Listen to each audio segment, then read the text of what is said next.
إذ قال موسى لفتاه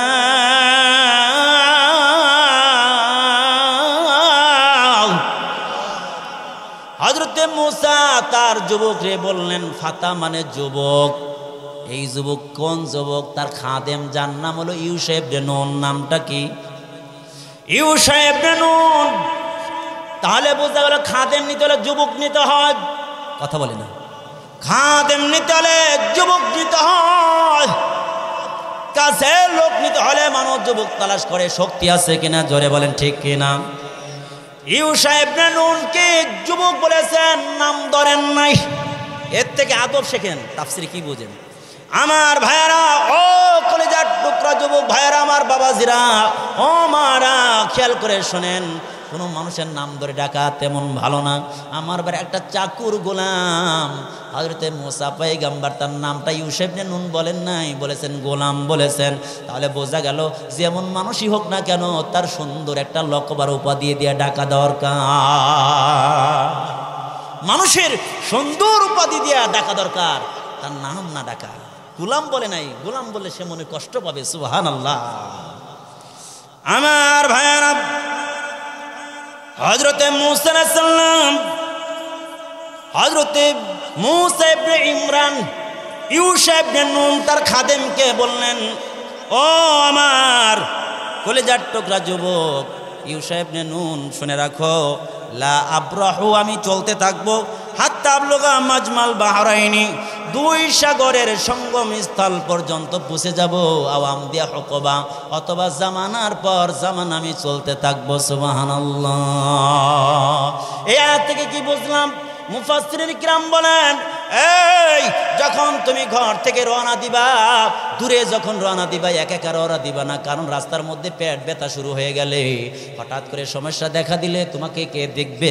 এই জন্য একাধিক লোক সাথে নিয়ে যাওয়া সুন্নাহ। সুবহানাল্লাহ।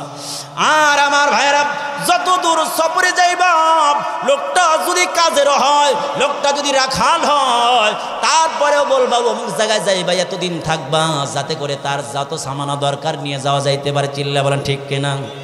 আমার ভাইয়েরা, অনেকে আছে আমরা কিছুই বলি না কোথায় যাব, এটা সুন্নাতের খেলাফ। আমার ভাইরা, যখন বের হবেন, রাজশাহী যাবেন, কোথায় যাবেন, কয়দিন থাকবেন, এটা বলবেন সফর সঙ্গীরে। চিল্লা বলেন ঠিক কিনা। আমার ভাইয়েরা, এর থেকে বোঝা গেল মূসা আলাইহিস সালাম বুঝা যায়, হে ইউশা ইবনে নুন, আমি চলতেই থাকবো, চলতেই থাকবো, যতক্ষণ পর্যন্ত আল্লাহ তাআলা যেটা আদেশ করেছেন ওই মকসুদ পর্যন্ত না পৌঁছবো, আমি চলতেই থাকবো। সুবহানাল্লাহ। এর থেকে আরো বোঝা যায়, ইসলামের কোনো জিনিস অর্জন করতে হলে যতক্ষণ পর্যন্ত না অর্জন হবে, ততক্ষণ পর্যন্ত তার চেষ্টা করাই দরকার, করাই দরকার। চিল্লা বলেন ঠিক কিনা। এই বিবি নামাজ পড়ে না, তাকে বুঝাইতেই থাকো, বুঝাইতেই থাকো। স্বামী নামাজ পড়ে না, বুঝাইতেই থাকো, বুঝাইতেই থাকো। এই তোর লগে বসবাস করবে, বিবি নামাজ পড়বে না, এটা হতে পারে না। তোমার লগে বসবাস করবে, স্বামী নামাজ পড়বে না, এটা হতে পারে না। তোমার লগে বসবাস করবে আর তোমার সন্তান নামাজ পড়বে না, এটা হতেই পারে না। তুমি যদি মানুষের বাচ্চা হও, তুমি যদি নিজে মুমিন হও, তাহলে তোমার ঘরের মধ্যে যতগুলো লোক থাকবে সবাই অবশ্যই তোমার কারণে নামাজি হয়ে যাবে। আমার ভাইয়েরা, আসুন এরপরে আয়াত, ফালাম্মা বালাগা মাজমা বাইনহিমা নাসিয়া হুতাহুমা فاتخذ سبيله في البحر سربا। আল্লাহ আল্লাহ, আপনাদের কষ্ট হইতেছে না? আর কিছুক্ষণ চলুক। আল্লাহ আল্লাহ আল্লাহ। হযরত মূসা আলাইহিস সালাম ইউসুফ নবীকে নুনকে নিয়ে এই দরিয়ার কিনারা দিয়ে চলতেছে, চলতেছে, চলতেছে, চলতেছে। কি করতেছে? চলতেছে, চলতে চলতে চলতে চলতে এরপরে কি হইল? আসছে। কোন জায়গায় আসছে? ওই যে দুই সমুদ্রের সঙ্গম মোহনায় আসছেন, আসছেন। কিন্তু তারা তো জানে না যে এই জায়গায় আমরা পুষে গেছি। মাছও একটা ভাজছেন, মাছটা থলের মধ্যে নিছেন, বিভিন্ন হাদিসের, অত হাদিস বলার টাইম নাই, মৌলিক কথাটা আপনাদের শুনে দিতেছি। অন্য হাদিসে বোঝা যায় মাছটা ভাজা ছিল। মাছটা কত বড় ছিল বুঝতে পারবেন পরবর্তীতে। মাছটা কি পরিমাণ ছিল, কত বড় ছিল এবং তার আয়তন কত বড় ছিল, তার অবস্থা কীরকম ছিল পরবর্তী আসতেছে। মাছটা ভেজে থলিতে উঠে রওনা করছেন ইউসা ইবনে নুন, দুজন চলতে চলতে চলতে চলতে একদম দ্বিপ্রহর যখন ভুলে গেছে, বিকাল হয়ে গেছে, একটা পাথরের কাছে তিনি গিয়ে, হাদিসের মধ্যে আছে দুজন শুয়ে পড়ছে, বুখারী শরীফের হাদিসে দেখলাম দুজন শুয়ে পড়ছে, কিন্তু অন্য হাদিস থেকে বোঝা যায় ইউসা ইবনে নুন আগে উঠে পড়ছে। ইউসা ইবনে নুন তিনি ওযু করছেন, ওযু করতে গিয়ে ওই যে পানির ছিটাটা ওই পাথর নিচে আবে হায়াত, যেই পানি পড়লে সাথে সাথে মরা জিনিস জীবিত হয়ে যায়। সুবহানাল্লাহ। আবে হায়াতের পানিটা যখন মরা ওই যে বাজা মাছে লাগছে না, মাছটা তো লাফাইতেছে, লাফাইতে লাফাইতে আস্তে আস্তে দরিয়ার মধ্যে ঢুকে গেছে। কিতাবের মধ্যে আছে সিঁড়ির মতো এত সরঙ্গ হয়ে গেছে, বর্তমান টানেল বলে, বর্তমান যুগের কথা টানেল বলা যায়, সুড়ঙ্গ পথ হয়ে গেছে। সুবহানাল্লাহ। পানি আর মেশে না।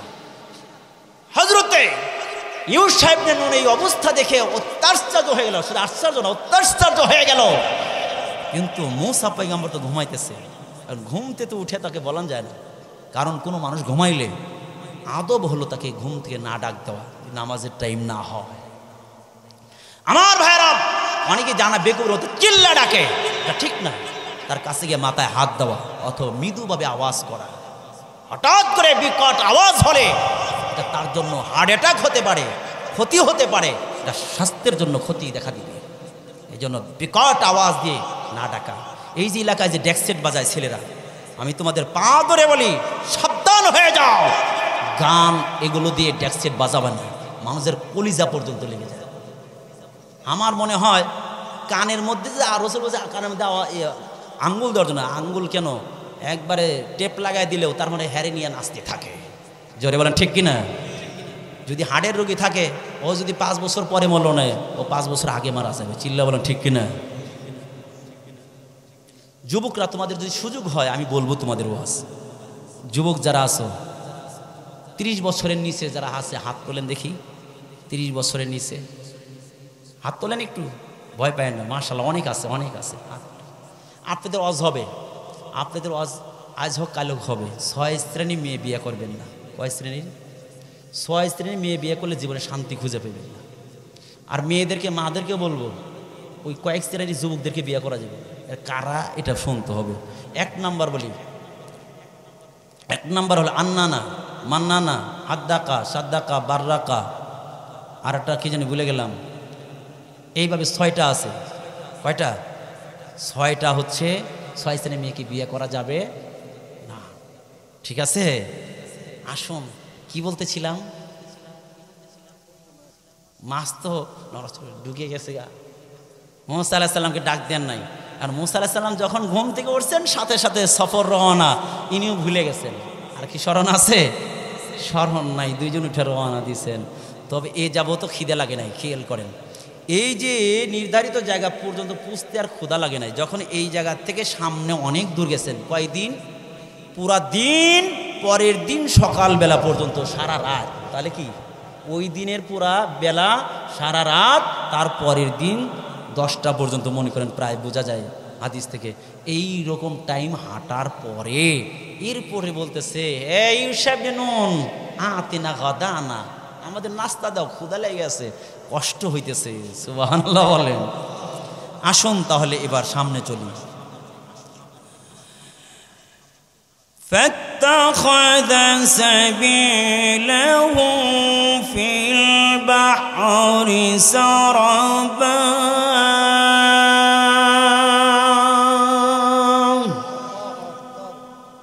মাছ তো তার রাস্তা করে, দরিয়ার মধ্যে রাস্তা করে নিছে, সুড়ঙ্গ করে চলে গেল। আয়াতের অর্থ, فلما جاوزا قال لفتاه آتنا غداءنا لقد لقينا من سفرنا هذا نصبا সুবহানাল্লাহ। হযরতে মুসা পয়গম্বর ইউসা ইবনে নুন দুইজন একসঙ্গে যখন ওই পাথরে যেখানে আরাম করতেছিলেন সেই জায়গা থেকে সামনের দিকে অগ্রসর হতে হতে যখন রওনা দিলেন, রওনা দিয়ে পুরা দিন হাদিসের মধ্যে আসছে পুরা দিন হাঁটতে হাঁটতে শেষ করলেন, পুরা রাত হাঁটলেন, ঘুমান নাই।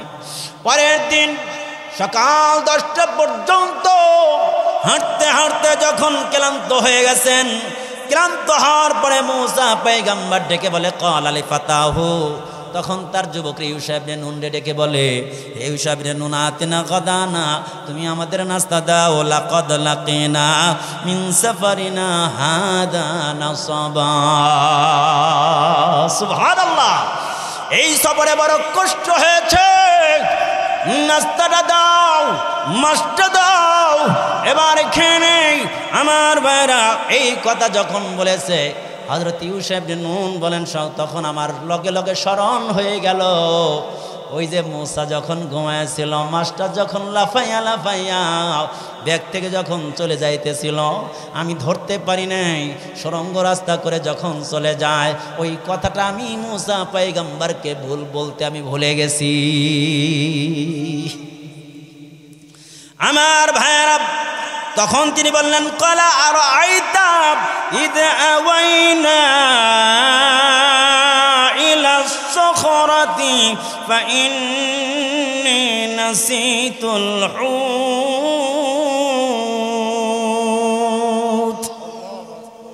হযরত ইউসা ইবনে নুন তখন বলে, মূসা পয়গম্বর আপনি বলেন দেখি, যখন আমরা ওই পাথরের উপরে আশ্রয় নিয়েছিলাম, ঘুমিয়েছিলাম, একটু টাইম আমরা বিশ্রাম করলাম, ওই সময় এমন একটা কাণ্ড ঘটে গেছে, মাছ লাফাইয়া লাফাইয়া থলে থেকে বের হইয়া সমুদ্রের তলদেশে চলে গেছে। আমি দেখলাম তখন রাস্তা টানেল হয়ে গেছে, সুন্দর সিঁড়ির মতো রাস্তা হয়ে গেছে, 2 তলা থেকে নিচের দিকে নামলে যেরকম সিঁড়িটা নিচের দিকে হয়, এমন সিঁড়ির মতো আমি টানেল দেখতে পেলাম। আমার ভাইরা, তখন তিনি বললেন এটা কেন হইল, আমি বলতে কেন এত সেন্সিটিভ একটা বিষয় আমি বলতে ভুলে গেলাম, আপনাকে বলতে পারলাম না। কারণ কি আপনি জানেননি হে মূসা, আপনি জানেননি ফাইন্নী নাসিতুল হুত, আমি মাছের কথা ভুলে গেছি। ওয়ামা আসাদিহু ইল্লা শাইতানু আন আযকুরা, এটা এই জন্য ভুলে গেছি, শয়তান আমাকে ভুলে দিছে, এই জন্য আপনাকে বলতে পারি নাই। সুবহানাল্লাহ। আমার ভাইরা, এরপরে বললেন ওয়াত্তাখাযা সাবিলাহু ফিল বাহরি আজাবা। আমার ভাইরা, হযরত ইউসা ইবনে নুন তখন ডেকে ডেকে বলে, হে মূসা, এমন একটা রাস্তা করে গেছে, আশ্চর্যজনক একটা রাস্তা বানায় এসে গেছে, আমি দেখতে পেলাম। আমার ভাইরা, মূসা তখন এই কথা শুনে ডেকে বলে ক্বালা যালিকা মা কুন্না নাবগি। আল্লাহু আকবার। হ্যাঁ ইউসা ইবনে নুন, ওই জায়গাটাই তো আমি তালাশ করতেছি, ওই জায়গায় তো দরকার, ওই জায়গার জন্যই তো সফর শুরু করছি রে ইউসা ইবনে নুন, তুমি জানো না ওই জায়গায় আমার দরকার, এই জন্য চলো যাই, আবার প্রত্যাবর্তন করে ব্যাক করে চলে যাই। ফারতাদ্দা আলা আসারিহিমা কাসাসা।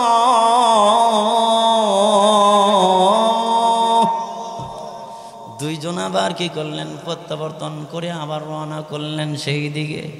আমার ভাইরা, বেশি হয়ে যেতেছে টাইম, 11:15। আচ্ছা, আমি বলছি 2 ঘন্টা করব, যদি 11:30 বাজে তাহলে 2 ঘন্টা হয়ে যাবে। বুঝে আসছে কথা? 11:30 মুনাজাত দিয়ে 2 ঘন্টা শেষ হবে ইনশাআল্লাহ। আরো মাশাআল্লাহ মাশাআল্লাহ। আচ্ছা ঠিক আছে, দেখেন আর কতটুকু যাইতে পারি। আমি তো এদিক সেদিক কথা কম বলতেছি, সরাসরি যাইতেছি। আচ্ছা, আল্লাহু আকবার, সবাই বলে আল্লাহু আকবার। আর একটু জোরে আল্লাহু আকবার বলো, আল্লাহু আকবার। হায় হায় হায় হায় রে থামেন। আমি গাজীপুর থাকি আজ 18 বছর। গাজীপুরে বাড়ি করছি, বুঝতে পারছেন? কোনাবাড়ি কেন্দ্রীয় কারাগার আছে না কাশিমপুর, কাশিমপুর কেন্দ্রীয় কারাগারের পাশেই বাড়ি। একটা বাড়ি কাশিমপুর কেন্দ্রীয় কারাগারের পাশে, একটা কোনাবাড়ি। হ্যাঁ এই তো চেয়েছে, একটা বারান্দাতে একটাই থাকে আর বাড়া দেওয়া। আল্লাহ পাকের সব দয়া, এগুলো সব কিছু আল্লাহ তাআলা। আমার ভাইরা এখন দেখছেন মূল কথা। ও আমি যে মসজিদে দীর্ঘদিন ইমামতি করতাম, এখন দেখা যাচ্ছে ইমামতি করলে তো ওয়াজ করা যায় না। এই 3 মাস লাগাতার ওয়াজ, পুরা জানুয়ারি ফেব্রুয়ারি ডিসেম্বর এগুলিতে মানে 3টা 2টা আমার প্রোগ্রাম খালি ছিল, সব ফিলাম। কোনোদিন 3টা 4টাও করছি আমার জীবনে। এবছরে গত শুক্রবার 3টে করছি। তো এখন তাহলে কি আরে বেড়ারা নামাজ না পড়ে রাখবো? এখন এই জন্য জুমা পড়াই।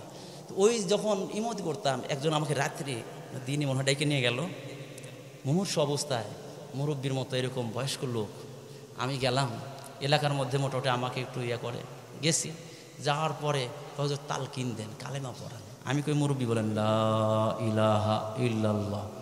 লোকটার বলে না, চুপ করে থাকে, এমন চুপ করে থাকে, লা ইলাহা ইল্লাল্লাহ, চুপ করে থাকে। আবার মেয়েকে ডাকতেছে, মেয়েকে নাম ধরে ডাকতেছে, চিল্লা নাম ধরে ডাকে। স্ত্রীকে ডাকতেছে, কিন্তু লা ইলাহা ইল্লাল্লাহ বলতে পারতেছে না। কারণ কি? লোকটা জীবনে নামাজ পড়ে নাই, লোকটা জীবনে লা ইলাহা ইল্লাল্লাহ বলে নাই।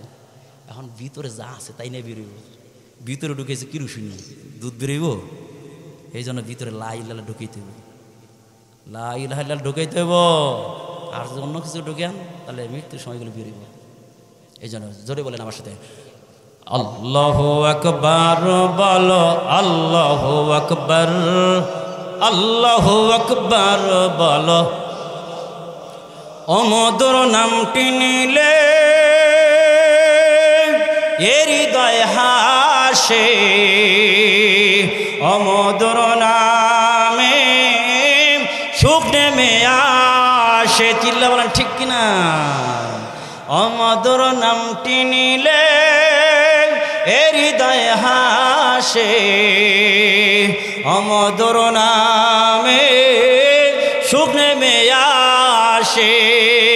অনামের তুলনা হবে না, হবে না।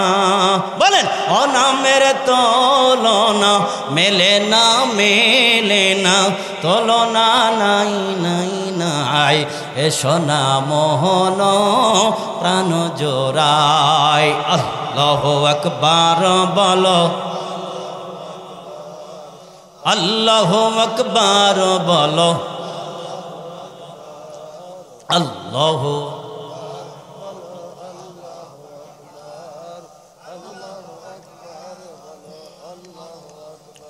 আমার ভাইরা, ও দোস্ত, এই দুনিয়া থাকার জায়গা না, ইবরত অর্জন করার জায়গা, এখান থেকে শেখার জায়গা, জানার জায়গা, মানার জায়গা।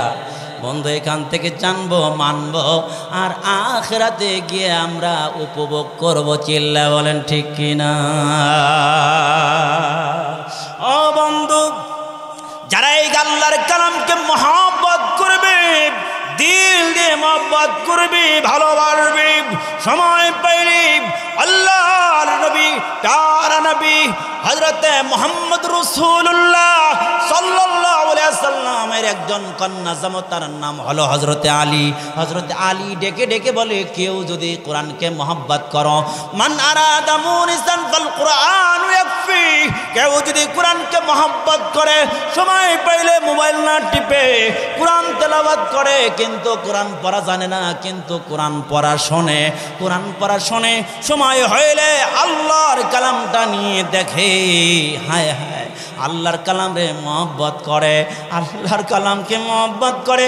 ইদা বুদিয়াল মাইয়াতু ফি কবরিহি, যখন এই মাইয়াতটাকে কবরে দেওয়া হবে, জাহুল কুরআন ইনদা রাসিহি, সুবহানাল্লাহ, তখন দেখা যাবে তার মাথার দিকে আল্লাহর কালাম সাদা একটা কাপড় পরিহিত একটা সুন্দর মানুষের রূপ ধারণ করে তার কাছে চলে আসবে, এসে ডেকে বলবে তুই ভয় করিস না, ওয়ালা তাখাফ ওয়ালা তাহজান, ভয় করিস না, চিন্তা করিস না।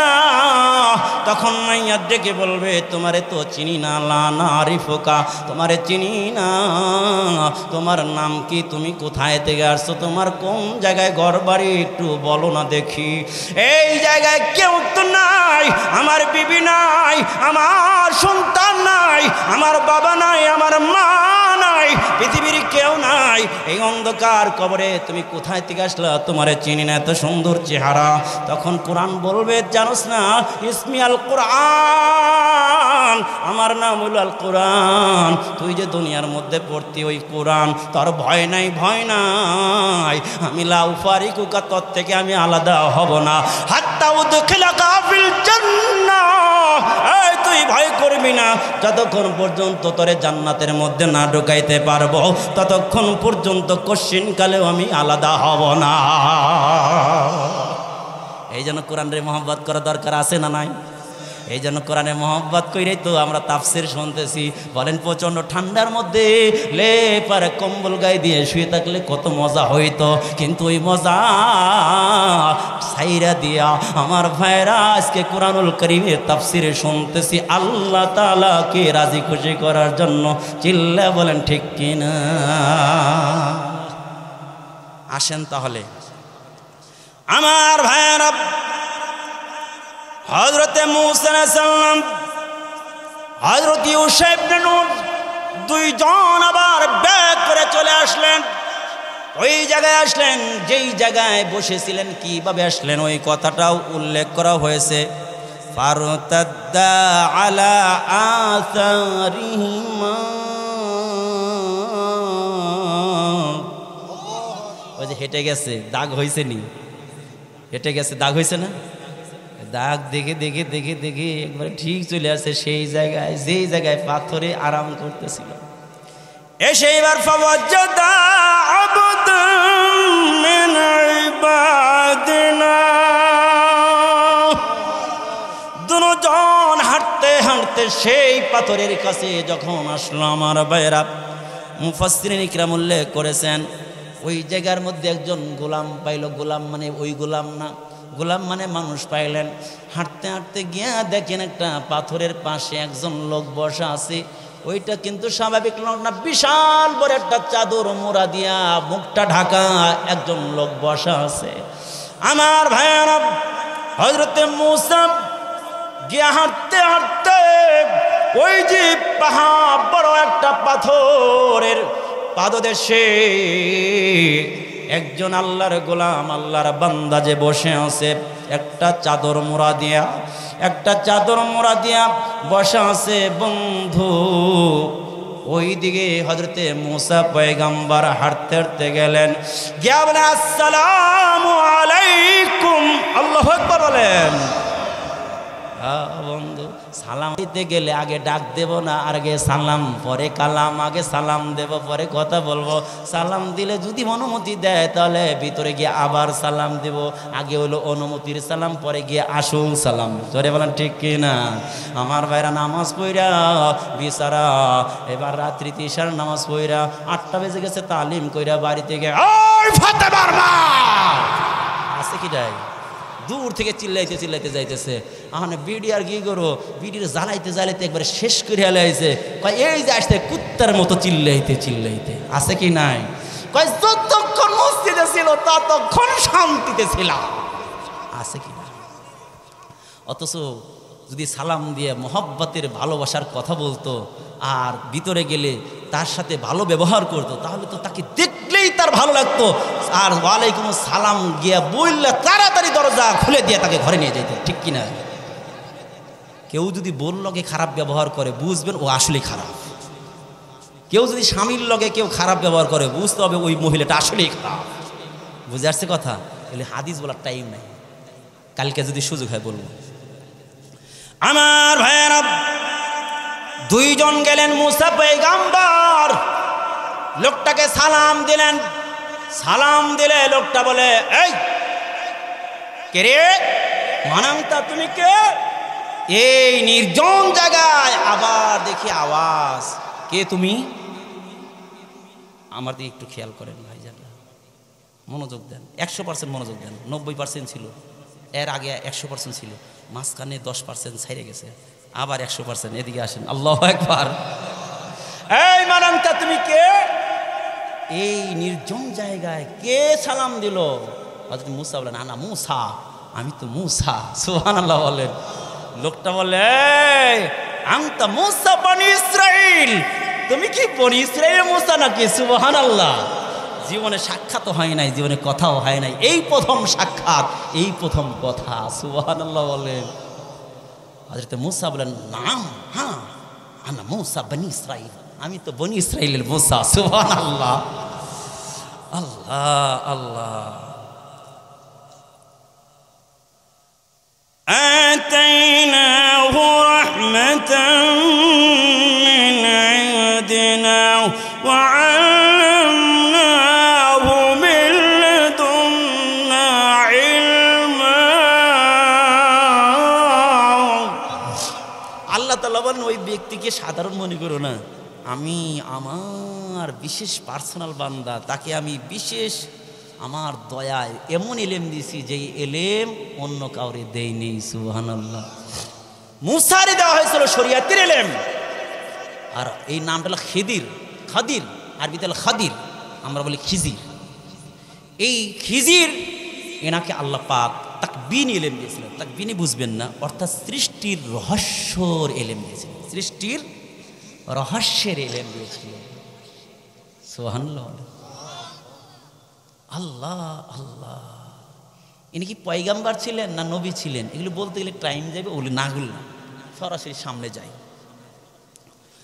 আমার ভাইরা, যদি বলি পয়গাম্বার, তাহলে পয়গাম্বার হইলে আবার জীবিত আছে কিনা না মারা গেছে, অনেক কথা। যদি শুধু হয় কালকে বলবো, আজকে মোটামুটি লম্বা, একটু আগায় যায়, কি বলেন? আচ্ছা আসে। قال له موسى هل أتبعك على أن تعلمني مما علمت رشدا। সুবহানাল্লাহ সুবহানাল্লাহ। মুসা আলাইহিস সালাম তাকে বললেন, কেউ যদি ইলম শিখতে চায় এই জন্য নিজেকে ছোট করতে হয়। মুসা আলাইহিস সালাম তখন বললেন, হে আল্লাহর বান্দা, আমি কি আপনার অনুসরণ করতে পারি? অনুমতি চাইছেন, আপনার অনুসরণ করতে পারি, অনুমতি চাচ্ছেন, এই শর্তে যে আপনি আমাকে শিখাবেন ওই জ্ঞান, যেই জ্ঞান আল্লাহ পাক আপনাকে শিক্ষা দিয়েছেন। সুবহানাল্লাহ। খিজির ডেকে বলে, হ্যাঁ মুসা, শুনে রাখো, তুমি তো শরীয়তের জ্ঞান মনে করেছো, আমি যা ঘটাবো তুমি তো তার ধৈর্য ধারণ করতে পারবে না। শুনে রাখো। তখন খিজির ডেকে বলে, ইন্নাকা লা তাস্তাতি'আ মা'ইয়া সাবরা। হে মুসা, তুমি এমন তাজাল্লি আর রাগিত মানুষ, আর এমন তুমি শরীয়তের পয়গাম্বার মুসা, শুনে রাখো, আমাকে আল্লাহ পাক এমন জ্ঞান দিয়েছে, যেই জ্ঞানগুলো যখন আমি বাস্তবায়ন করতে আরম্ভ করব, তখন তুমি কখনো ধৈর্য ধারণ করতে পারবে না। তুমি তো ধৈর্য ধারণ করতে পারবে না, আমার লোকে থাকতে পারবে? আর কেমনে তুমি ধৈর্য ধারণ করবে? وكيف تصبر على ما لم تحط به خبرا। আর কেমনে তুমি ধৈর্য ধারণ করবে যেই বিষয় তোমার জানা নাই, সেই বিষয়ে কেমনে তুমি ধৈর্য ধারণ করবা? সম্ভব না। হযরতে মুসা বললেন, قال ستجدني إن شاء الله صابرا ولا أعصي لك أمرا। হযরতে মুসা ডেকে বলে, ইনশাআল্লাহ, আল্লাহ যদি চায় অচিরেই আমাকে ধৈর্যশীল পাবেন, আপনার কোনো কাজের বিরোধিতা করব না, আপনি যা বলবেন আমি তাই মেনে মেনে চলব। সুবহানাল্লাহ। আমার বন্ধু এবার কি করলেন? قال فإن اتبعتني فلا تسألني عن شيء حتى أحدث لك منه ذكرا। سبحان الله। আমার ভাইরা হযরত খিজির ডেকে বলে, মুসা রে, হে আল্লাহর পয়গম্বর মুসা, তুমি যদি আমার লগে থাকতে চাও, তুমি যদি আমার লগে থাকতে চাও, শুনে রাখো, সাবধান, ফালা তাসআলনি আন শাইইন, কোন বিষয়ে জিজ্ঞাসা করতে পারবে না, কোন বিষয়ে জিজ্ঞাসা করতে পারবে না। হাত্তা উহদিস লাকা মিনহু যিকরু, যতক্ষণ পর্যন্ত ওই বিষয় আমি নিজের পক্ষ থেকে না বলবো ততক্ষণ পর্যন্ত সাবধান, তুমি কি করতে পারবে না, নিজের পক্ষ থেকে কোনো প্রশ্ন করতে পারবে। আমার ভাইরা এবার খেয়াল করে লক্ষ্য করে শুনি, ও বন্ধু, কিরে ভাই, কষ্ট হইতেছে আপনাদের? কষ্ট হইতেছে? আল্লাহু আকবার, আল্লাহু আকবার, আল্লাহু আকবার বলেন জোরে, আর জোরে, ইল্লাহি তাকবীর। আল্লাহ পাক কবুল করুন, বলুন আমিন। হায়, আমরা কেমন নবীর উম্মত জানেননি? কারে মানতে হবে? আমাদের কাদের মানতে হবে? আল্লাহ রসুলকে মানতে হবে। আল্লাহকে তো মানবো কার মাধ্যমে? রসুলকে মানবো কয় কারণে? 4 কারণে। জোরে বলেন, কয় কারণে? 4 কারণে। আমার রসুলের একটু কথা বলি, একটু আজকের মতো ওইটা ওই জায়গায় থাকবে। রসুলকে আমরা মানবো কেন? আমরা মানতে হবে রসুলকে, মুহাম্মদুর রাসূলুল্লাহ সাল্লাল্লাহু আলাইহি ওয়াসাল্লামকে। আল্লাহ রসুলকে মানবো 4 কারণে। আল্লাহ রসুল সবচেয়ে সুন্দর, আল্লাহ রসুল সবচেয়ে জ্ঞানী, আল্লাহ রসুল সবচেয়ে ধনী, আল্লাহ রসুল সবচাইতে শিক্ষিত। হুজুর কয় কি সবচেয়ে বড় ধনী? এটা শোনেন নাই কোনো দিন? কেমনে? আল্লাহ তাআলা বলে, ইয়া রাসূলুল্লাহ, আপনাকে বহুত পাহাড় স্বর্ণ বানায় দিয়ে আপনার পিছে পিছে ঘুরবে। সুবহানাল্লাহ। আল্লাহ রসুল বলেন, না, আমি চাই না, একদিন খেয়ে থাকবো তো শুকরিয়া আদায় করবো, একদিন অনাহারে থাকবো তো আমি কি করব? ধৈর্য ধারণ করব। আল্লাহ রসুলের মতো সুন্দর মানুষ নাই কোন নেতার মধ্যে। বলেন দেখি, যদি টল ফিগারে হয়, সুন্দর হয়, কোটি কোটি টাকার মালিক হয়, বন্ধুরে যদি মানুষে খাওয়ায় আর মানুষের দান করে, আর জ্ঞানও যদি ভালো থাকে, শিক্ষিত ভালো থাকে, তাহলে নেতা হিসেবে মানুষ মানে কি মানে না? আমার ভাইয়েরা, আল্লাহ রসুল এমন নেতা ছিলেন, আল্লাহ রসুলের মতো এত সুন্দর মানুষ আল্লাহর জমিনে আল্লাহ বানায় নাই। জোরে বলেন সুবহানাল্লাহ। আল্লাহ রসুলের মতো এত জ্ঞানী নাই, এক একটা উদাহরণ দেওয়ার সুযোগ নাই। আমার ভাইরা 5 মিনিটের মধ্যে একটা কথা বলবো, একটা ওয়াকিয়া বলবো। আমার বন্ধুরে, আল্লাহ রসুল কত সুন্দর ছিল, আল্লাহ রসুলের মতো সুন্দর আল্লাহর জমিনে কিছু ছিল? আল্লাহ রসুলের মতো এত সুন্দর কোনো মানুষ আল্লাহ তাআলা দুনিয়ায় তৈরি করেন নাই রে দোস্ত। ও বন্ধু, আল্লাহ রসুল এত সুন্দর ছিল। হযরত আয়েশা ডেকে বলে, পৃথিবীর মানুষেরা রে, হযরতে ইউসুফ পয়গম্বর রে দেখে জুলাইখা পাগল হয়েছিল কিনা? জোরে বলেন, ইউসুফ পয়গম্বরকে দেখি এই জুলাইখা পাগল হয়ে গেছে।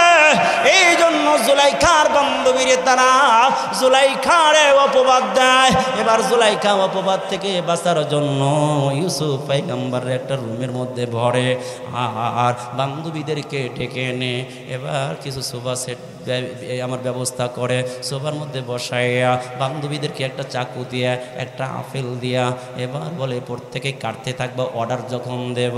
এবার ইউসুফ রে বলে, ইয়া ইউসুফ তালহিনা, হে ইউসুফ রে আজ একটু এদিকে আয়। ইউসুফ বের হয়ে আসছে, সব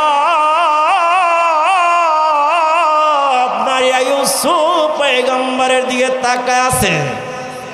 এমনই সময় জুলাইখা ডেকে বলে, ও বান্ধবীরা তোমরা আপেল কাটা আরম্ভ করো। আপেল কাটা শুরু করছে তো করছে, আর বন্ধ নাই। আপেল কাটতে কাটতে আঙ্গুল কেটে গেছে, খবর নাই। ইউসুফ পয়গম্বরের দিকে তাকায় আছে। সুবহানাল্লাহ। এবার বান্ধবীরা ডেকে বলে, মা হাযা বাশার ইল্লা মালাকুন কারীম।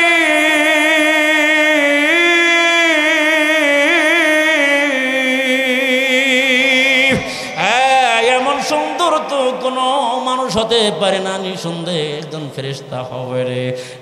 জুলাইখা তোমার পাগলনি হওয়া ঠিক আছে।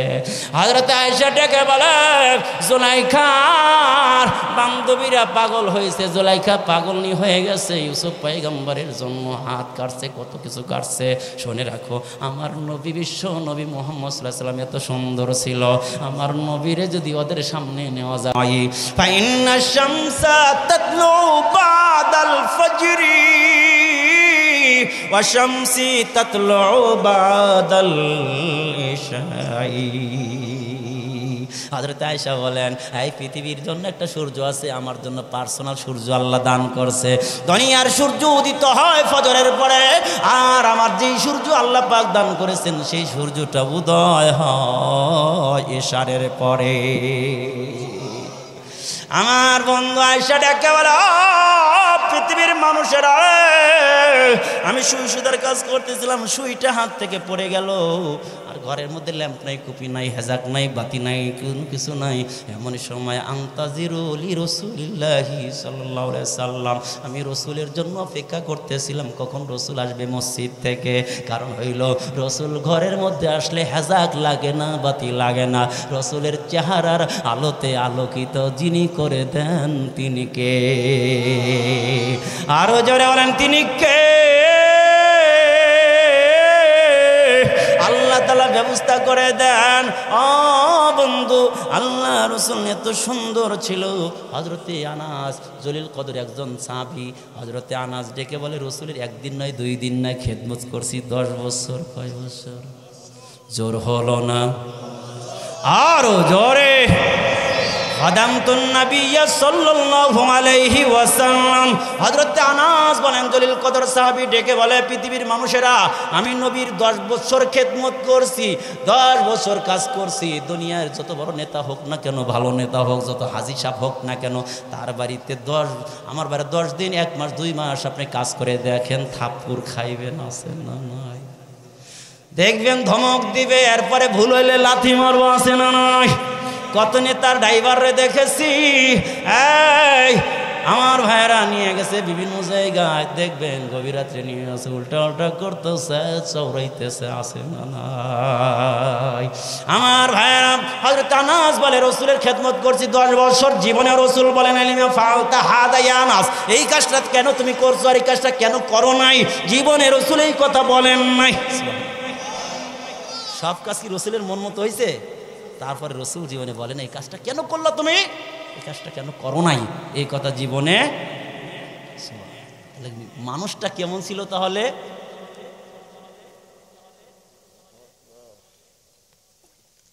হযরতে আনাস ডেকে বলে, এই আমি দেখলাম আল্লাহ রসুল একদিন ইয়াখুযুল আহজার, মনটা একটু নরম করে দেন ভাই, আল্লাহ রসুল পাথর উঠাইতেছে, পাথর উঠাইতেছে। আনাস ডেকে বলে, ইয়া রাসূলুল্লাহ তাখুযুল আহজার, পাথর উঠাইতেছেন কি, পাথর তালাশ করতেছেন কেন? আনাস ডেকে বলে, আল্লাহ রসুল ডেকে বলে, আনাস রে, জানো না তুমি, আমার ঘরের মধ্যে 1 দিন নয়, 2 দিন নয়, 3 দিন পর্যন্ত কোনো চুলায় আগুন জ্বলে না রে আনাস। 3 দিন পর্যন্ত চুলায় কোন আগুন জ্বলে না রে আনাস। এই জন্য প্রচন্ড ক্ষুধার তাড়নায় পেটের মধ্যে যন্ত্রণা শুরু হয়েছে। তুমি জানো না, আমি যদি পাথরগুলো উঠাইয়া পেটের মধ্যে ধারণ করি, পেটটা অনেক ঠান্ডা লাগে, ভালো লাগে। হযরত আনাস লগে লগে এই সুন্নতটা আদায় করার জন্য নিজ পাথরগুলো পেটের মধ্যে ধারণ করে বেঁধে জাহাবাইলাদার বাড়িতে চলে গেলেন। বাড়িতে যাওয়ার পরে বলেন দেখি কে আগে আসে, বিবি আগে আসে না হয় মা সন্তানরা আগে আসে? জোরে বলেন ঠিক কি না? দেখবেন বিবি আগে আসে, তার স্বার্থ আছে, কি আনার জন্য বলছে, আনছে কিনা, সন্তান মজা পাইছে কিনা, আনছে কিনা বাবা। কিন্তু মা আগে আসে, কলিজার টুকরা মা দেখবেন আগে আসে দুনিয়ার কোনো স্বার্থে না। দেখবেন আগে আসে ডেকে বলে বাবা রে তুমি কখন রান্না করছো, খাবার কখন খাইছো? চিল্লে বলেন ঠিক কিনা? আনাসের মা ডেকে বলে আনাস রে তোর চেহারাটা বড় মলিন দেখা যায় রে আনাস। কারণ কি রে আনাস তোর চেহারাটা বড় মলিন দেখা যায়, কারণ কি? আনাস কিছু না বললে ঘরের মধ্যে ঢুকে গেছে, ঘরের মধ্যে রাকাদা শুয়ে পড়ছে। শুয়ে পড়লে এবার আনাসের মা ঘরের মধ্যে ঢুকে গিয়ে দেখে হায় হায় রে আমার সন্তানের চেহারা শুধু মলিন না, বরং পেটের মধ্যে কয়েকটা পাথর বাঁধা আছে। আনাসের মা যারা পাত আয়না, আনাসের মা জোর জোর করে চোখের পানিগুলো ছিঁড়ে দিয়ে কান্দা ডেকে বলে আনাস রে কেন তোমার এই অবস্থা? তুমি খাবার খাও না, কয়দিন যাবত এমন অবস্থা হইল কেন রে আনাস? তোমার পেটের মধ্যে কেন পাথর বাঁধা দেখা যায়? আনাস ডেকে বলে ও মা, ও মা তুমি আমার মা, তুমি এখনো জীবিত আছো, এই জন্য তুমি আমার খোঁজ নাও আমি কখন খাবার খাইছি। আমার চেহারাটা দেখে তুমি কষ্ট পাও, আমার পেটের মধ্যে পাথর দেখে তুমি বড় কষ্ট পাইতেছো। তুমি চলো না মা, আমার প্যারা নবী দুনিয়ার সে এতিম অবস্থায় আমার নবীর মা বাবা ছিল না। দুনিয়ায় যখন আসছে বিশ্ব এতিম হয়ে আসছে, আমার নবীর বাবা না। আমার নবী মাঠে খেলতে যায়, ছোট্ট ছোট্ট বন্ধুদেরকে হাইলাকার লোকেরা তার বাবারা সন্তানকে বাবা বাবা বলে কোলে উঠায়, কাঁধে উঠায়, চমকায়। কিন্তু আমার নবী অবস্থা দেখা মা আমিনার কাছে দৌড়ায় এসে বলে মা, ও মা তুমি বলো দেখি আমার বাবার জীবনে আমি কোনোদিন দেখতে পাইলাম না। আমার বাবা তো কোনোদিন আমাকে খেলার সাথীদের মতো আমাকে কোলে করে বাবা বলে চুমু দিয়ে নিয়ে আসে না। আমার মা, ও মা বলো তো দেখি আমার বাবা গেছে কই? তখন আমি না মুখটা ঘুরাইয়া চোখের পানিগুলো ছেড়ে দিয়ে শুধু কান্দায় আর কান্না করে। তখন মোহাম্মদ ডেকে বলে মা তুমি শুধু বাবার কথা বললে কান্না করো, কারণটা কি? একটু আমার বাবার কাছে কি নিয়ে যাইবা না? এবার শিশু নবী মোহাম্মদ রে ধইরা এইবার কোলে নিয়ে আরে দাদা আব্দুল্লাহর কাছে চলে গেছে। আব্দুল্লাহর কাছে গিয়ে ডেকে বলে বাবা দেখেন না আপনার নাতি ভাই কি বলে। আব্দুল মুত্তালিব ডেকে বলে নাতি ভাই তোমারে আমি তো মোহাব্বত কম করি নাই, তুমি কাঁদো কেন, কি হয়েছে? মোহাম্মদ ডেকে বলি ভাই আপনি তো অনেক আদর করেছেন, কিন্তু আমার বাবার চেহারাটা জীবনে একবার দেখতে চাই। এবার আব্দুল মুত্তালিব নিজের চোখে অজান্তেই পানি এসে গেছে। মা আমাকে ডেকে বলে আমনা রে মোহাম্মদ রে নিয়ে যাও, মেহমান রে নিয়ে যাও, আমার কলিজার টুকরা আব্দুল্লাহ রে দেখা নিয়ে আসো, কবরটা দেখা নিয়ে আসো। আমিনা মোহাম্মদ রে মেহমান রে এবার কি করলেন, উটের পিছে চড়াইয়া রওনা দিছে। আরে সিরিয়ায় গিয়া আমার নবীজির বাবার কবরের কাছে গিয়া আমিনা মোহাম্মদ রে নামা দিয়ে ডেকে বলে হাদা কবরু আবিকা, এই যে তাকে দেখো রে মোহাম্মদ এটা তোমার বাবার কবর, এইখানে তোমার বাবা ঘুমায়। ছোট্ট নবী মোহাম্মদ তো বুঝতে পারে না কবর কোন জিনিস। তখন ছোট্ট মাসুম বেগুনা মোহাম্মদ দেখে বলে বাবা তুমি আর কতদিন ঘুমাইবা, মাটির মধ্যে কতদিন ঘুমাইবা রে বাবা, আমার কি একটু কোলে নিবা না, একটু উঠবা না, মাটির থেকে তুমি কি আসবা না, আমার কি বাবা বলে ডাক দিবা না, একবার কি আলিঙ্গন করবা না, চুমকি খাইবা না? এই কথা যখন বলতেছে আবেগের কথাগুলো বলে মা আমেনার পুরাতন ব্যথা নতুনভাবে দেখা দিল, আমার বেড়া নতুনভাবে কান্না শুরু করে দিল। ব্যথায় ব্যতীত হইয়া জ্বর এসে গেছে, সেই জ্বর নিয়ে আব্দুল্লাহ মোহাম্মদরে নিয়ে রওনা দিয়েছে মক্কার দিকে। আমার ভাইয়েরা উম্মে আইমান মোহাম্মদরে নিয়ে মক্কার দিকে রওনা দিয়েছে। আবওয়া নামক জায়গায় যখন আসছে, সাথে সাথে আমেনা পড়ে গেছে, জমিনে অজ্ঞান হয়ে গেছে। শিশু নবী আর মাকে ডেকে, মা তুমি তো কথা বলো না কেন মা, তোমার কি হইল? হঠাৎ করে দেখা গেল দুনিয়ায় থেকে বিদায় হয়ে গেছে। আমার ভাইরা উম্মে আইমান নিয়ে আসছে, হাঁটি হাঁটি পা পা করে বিশ্ব নবী বড় হয়ে গেলেন। আরে এই লোকগুলো আপন লোকগুলো এমন হয়ে গেছে, নামাজের কথা বলায়, হকের কথা বলায়, সমাজে অন্যায় বা বিচার দূর করার জন্য, ইসলামী হুকুমত কায়েম করার জন্য যখন কথা বলেছে, এই আপন লোকগুলো নবীর বিরুদ্ধে পাথর নিক্ষেপ শুরু করছে। হযরতে আনাস ডেকে বলে, মা তুমি কি জানো না আমার নবী না খেয়ে আছে? এবার আনাসের মা ডেকে বলে, তাহলে এই যে কয়েকটা খেজুর দিলাম, খেজুর কয়েকটা খা, পানি একটু পান কর, নবী মুহাম্মদের দাওয়াত দিয়ে আয়। তবে শুনে রাখ, আনাস রাত্রে দাওয়াত দিস। সুবহানাল্লাহ বলেন না? জোরে বলেন সুবহানাল্লাহ। আল্লাহু আকবার, লিল্লাহি তাকবীর। আরো জোরে লিল্লাহি তাকবীর। আমার ভাইরা, হযরতে আনাসের মা বলে, আনাস রে তাহলে মুহাম্মদের দাওয়াত দিয়ে, মুহাম্মদের দাওয়াত দেওয়ার জন্য যাবি, তবে রাত্রে দাওয়াত দিবি, দিনের দাওয়াত দিবি না। এবার আনাস যখন রাসূলের দরবারে চলে গেছে, ডেকে বলে, ইয়া রাসূলুল্লাহ, আপনার দাওয়াত আমার বাড়িতে, আমাদের বাড়িতে মা দাওয়াত দিয়েছে। বলে, তবে তোদের বাড়িতে যাব, রাত্রে সারা যাব না। সুবহানাল্লাহ বলেন না? আনাস কি কিছু বলছে? কিন্তু আনাস রসুলের দরবারে যাওয়ার আগেই আল্লাহ তাআলা আনাসের মায়ের গোপন তথ্য ফাঁস করে দিছে আমার নবীর কাছে, যিনি তিনি কে। আমার ভাইয়া রসুল রাত্রে চলে আসলেন। আনাসের মা ডেকে বলে, আনাস রে আয়, আনাস তালি না আয়। আনাস রে দাঁড় করে দিছে। আমার ভাইরা সংক্ষেপে, একবার সংক্ষেপে বললাম, আনাস রে দাঁড় কইরা এই কাদের উপরে আনাসের মা দূর থেকে এই থুতনিটা লাগাইয়া, আনাসের মা নাজারাত উম্মু আনাস ইলা রাসূলিল্লাহি মাররাতান ইলাল কামারি মাররাতান। আনাসের মা রসুলের দিকে একবার তাকায়, চাঁদের দিকে একবার তাকায়, একবার চাঁদের দিকে তাকায়, একবার রসুলের দিকে তাকায়। শেষ পর্যায়ে ঝর ঝর করে টপ টপ করে পানিগুলো ঝরতেছে। আমার রসুল আনাস ডেকে বলে, ইয়া উম্মি লিমা তাবকি, মা তুমি কেন কাঁদতেছো? কারণটা কি? আমার নবীর চেহারা দেখে কি পছন্দ হয় নাই, না ব্যথায় ব্যতীত হইছো? কারণ কি? হযরত আনাস ডেকে বলে, আনাসের মা ডেকে বলে, আনাস রে,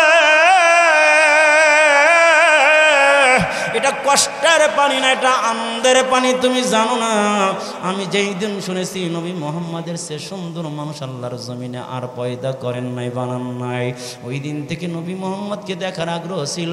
আজকে দেখতে পাইলাম, আমি নবীর চেহারার দিকে একবার তাকাই, চাঁদের দিকে তাকাই, দেখি চাঁদের মধ্যে কলঙ্ক আছে। আমার নবীর চেহারা চরিত্রে কোনো কলঙ্ক নাই। আমার ভাইরা, খাবার খাওয়াইয়া আনাসের মা ডেকে বলে, রাসূলুল্লাহ আমার আনাসের জন্য দোয়া করেন। আল্লাহ রাসূল যেই কথাটা বলে, ও যুবক ভাই একটু খেয়াল করে শোনো, আজ থেকে তওবা করার, জীবনে বাপ মার লগে কোনোদিন বেয়াদবি করব না। সুযোগ হইলে কালকে কিছু বাপ মার বিষয়ে কিছু কয়েকটা টিপসও বলবো যদি সুযোগ হয়। আমার ভাইয়েরা, হযরতে রাসূল করিম সাল্লাল্লাহু আলাইহি সাল্লাম ডেকে বলে, আনাসের মা তুমি যদি আনাসের জন্য দোয়া করো তাহলে ভালো হবে। কারণ কোনো মা যদি সন্তানের জন্য দোয়া করে, ওই দোয়ার মাঝে আরশে আজিমের মাঝে কোনো পর্দা থাকে না। এই জানো না, রাজমিস্ত্রি বাড়িতে বিল্ডিং নাই, হাজারো বিল্ডিং বানাইতে পারে কিনা চিল্লা বলেন। এই মা যদি বলি আল্লাহও না হয়, বাবা যদি আল্লাহর ওলিও না হয়, কিন্তু ওই মা তোমাকে দোয়া কইরা ওলি আল্লাহ বানায় দেওয়ার যোগ্যতা আছে কি নাই? এই জন্য বলবো বন্ধুরে, আর জীবনে কোনোদিন বাবা মার লগে বেয়াদবি করব না। বাবা মা যখন বয়স্ক হয়ে গেছে, বাবা মা উল্টাপাল্টা করবে, এটাই স্বাভাবিক। এটা কোরআন থেকে বোঝা যায়, রব্বির হামহুমা কামা রব্বায়ানি সগীরা। আমরা যেভাবে ছোটবেলায় বায়না ধরতাম, বিভিন্ন এরকম আপত্তি করতাম, দেখবেন বাবাও এখন বয়স হয়ে গেছে, বিভিন্ন খারাপ কথা বলে, বায়না ধরে। এখন কিন্তু ওই ছোটবেলা আমাকে আদর কইরা ওই বায়না পূরণ করছে, কষ্ট মনে করে নাই।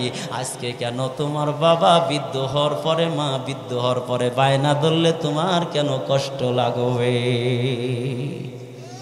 আমার ভাইয়েরা, এই জন্য বলবো আমার ভাইয়েরা, এবার হযরতে মূসা পয়গম্বর, একটা কথা বলি, একটা স্টেশনে নামায় রাখি, কি বলেন? 1 মিনিটের মধ্যে হাত তোলার চেষ্টা করব। আমার ভাইরা,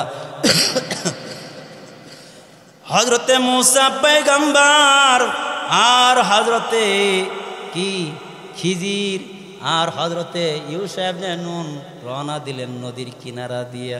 যাইতে যাইতে যাইতে যাইতে দেখেন নৌকা যাইতেছে, নৌকালারা চিনে হেলাইছে, খিজির রে চেনে। দুইজনে দেখে কথা বলে দেখে বুঝতে পারছে এরা তো নদীর ওই পারে যাবে। বলে, হুজুর আইসেন, আপনার ভাড়া নেব না, আপনার নাম আমরা চিনি। সুবহানাল্লাহ বল। আমরাই যে বয়ান করি, বিশেষ করে আমি গাজীপুরে এত বয়ান করি, বিভিন্ন জায়গায় প্রায় বয়ান করি। এই জন্য গাড়িতে উঠলে দেখি অনেকেই টাকা নেয় নাকি, ভাই আপনি টাকা নেই, হুজুর আপনার বক্তব্য আমরা ওয়াজ শুনি, অনেক বয়ান আপনার শুনেছি, এই জন্য আমার ইচ্ছা হইলো টাকা নেব না। ওই দিন এক ব্যক্তি এসে 500 টাকার নোটে হাতের মধ্যে মোছা করে দিতেছে, রাস্তা হাঁট যাইতেছি বাসায়, এমনই সময় ভাই হুজুর আপনাকে মনে চায় একদিন আমার বাড়িতে খাওয়াবো, কিন্তু সুযোগ হয় না, এই জন্য 500 টাকা দিলাম, খায়নি। আল্লাহু আকবার। আছে আমার ভাইয়েরা, হযরতে খিজিরকে তারা চিনতো, এই জন্য বলে টাকা লাগবে না, ওঠেন। নৌকায় উঠাইছে, নৌকায় উঠে এই পার থেকে ওই পার পৌঁছে নাই, হঠাৎ করে কুরা লাইনা ফাঁসিন, তাফসীরের মধ্যে আসছে কুরা লাইনা মারছে কোপ, খিজির কোপ দিয়ে 2টা তক্তা উঠে লাইছে। এবার মূসা আলাইহিস সালাম কি আর থাকতে পারে? কয়, হায় হায় রে, করলেন কি, করলেন কি, এটা তো চরম খারাপ করলেন। লোকটা করলো উপকার, টাকা নেয় নাই, পয়সা নেয় নাই, আপনি দেখি তাদেরকে ডুবে ফেলায় দিলেন, তক্তার কেটে ফেললেন, নৌকা নষ্ট হয়ে গেল। কথা কয় না? এই কথাটা বলতেছেন। إذا ركب في السفينة خرقها, দুইজন নৌকায় উঠলেন, নৌকায় উঠে এবার সাফিনায় উঠে দুইজন রওনা করলেন খারাকাহা। হযরতে খিজির নৌকারে কাটতে হালাইলেন, ভাঙ্গে হালাইলেন, এবার কি করলেন, তক্তা উঠে হালাইলেন। তখন মূসা আলাইহিস সালাম খারাকাতাহা লিতুগরিকা আহলাহা লাকাদ জিতা শাইআন ইমরা। এই আপনি কি কাজ করলেন, এটা দেখি আপনার ডুবে দিবেন, এটা ডুবে দিবেন আপনি, এই কাজটা কি খুব গর্হিত একটা কাজ করলেন। হযরত খিজির বললে, এই বলি নেই, ওই যে আগের কথা, বলি নেই আমি, আমার লগে তুমি ধৈর্য করতে পারবে না, আমি যা ঘটাবো তুমি তা দেখে সহ্য করতে পারবে না। সরি, আজকের ভাষায় ভুল হয়েছে, সামনের হবে না। সুবহানাল্লাহ বলেন, আল্লাহু আকবার। এখান থেকে কালকে ইনশাল্লাহ স্টার্ট হবে, পারবেন না ইনশাল্লাহ? আজকে ওয়াদা নিব, 2 ঘন্টা হয়ে গেছে, আজকে ওয়াদা নিব, আজকে যে পরিমাণ লোক আছে যদি একজনকে নিয়ে আসেন তাহলে ডাবল হইব, পারবেন না ইনশাল্লাহ?